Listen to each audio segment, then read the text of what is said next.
Hi hello மக்களே, வணக்கம், வந்தது, நமஸ்தே, நமஸ்கார். அப்படி ரொம்ப நாளாக எதிர்பார்த்து காத்திருந்த படம் லூசிஃபரோட செகண்ட் பார்ட்டு எம்புரான். படத்தை பற்றி சொல்லணும்னா படம் நிறைய நெகட்டிவ் நான் கேட்டேன். படம் ரொம்ப அப்படின்னு இருக்குன்னு. எனக்கு லூசிஃபர் 1 ரொம்ப பிடிக்கும்.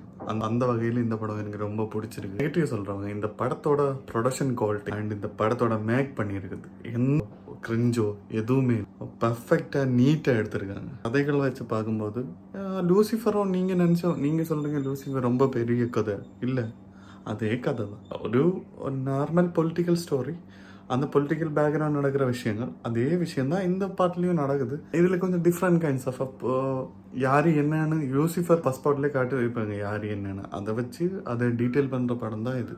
அதை பிடிக்கும்னு முதல் பாட்டு செம்மையாக பிடிச்சவங்களுக்கு இந்த பாட்டு கண்டிப்பாக பிடிக்கும். அதோட இம்பேக்டும் ரொம்ப நல்லா இருக்குது. அப்புறம் அந்த எம்புரானேன்னு ஒரு டூன் இருக்கும், அது ரொம்ப ஆழமாக சூப்பராக இருக்குது. ஸோ ஓவராலாக படம் செம.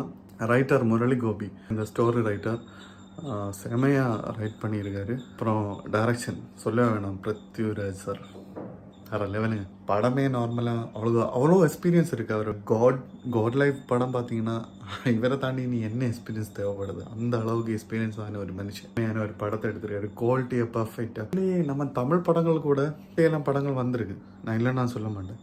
இந்த குவாலிட்டியாக இவ்வளோ கிரிஞ்ச் இல்லாமல் கிளாஸாக வந்திருக்கு. ஸோ அந்த மாதிரி படங்கள் நம்ம வரவேற்க மாட்டேங்கிறோம், அதுதான் பிரச்சனையே. நீங்களும் உங்களுக்கு லூசிஃபர் பிடிச்சிருந்தா இந்த படத்தை கண்டிப்பாக உங்களுக்கு பிடிக்கும். தைரியமாக டிக்கெட் எடுங்க, நல்லா தான் இருக்குது. இந்த ஓவர் பில்டப்பு அது இதுன்னு சொல்கிறவங்களெல்லாம் நம்பாதீங்க. சினிமா மைண்டில் சினிமாவை பிடிக்கிறவங்களுக்கு இந்த படம் ரொம்ப பிடிக்கும். நன்றி மக்களே.